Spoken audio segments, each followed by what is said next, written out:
Welcome to Samba Samba. Enjoy the video. You start immediately by confirming a working keyboard and unplugging unnecessary USB drives because stray devices can hijack boot order. Once done, power on the PC and watch the initial logo screen closely. Make sure you know the likely key for your system.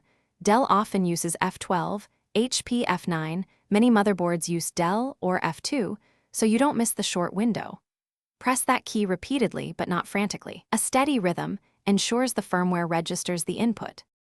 Once the boot menu appears, use the arrow keys to move through entries and avoid the mouse. Firmware menus typically accept keyboard only. Make sure you identify UEFI entries if you're booting modern installers. UEFI device names often include UEFI, and pick Legacy if your media requires it.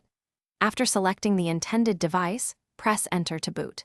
If you see a secondary submenu for partitions or tools, choose the physical device rather than a recovery partition to prevent accidental system restore. After selecting your device, the system should hand off to that media. If it doesn't, power down and try a different USB port or test the installer on another machine to rule out corrupted media.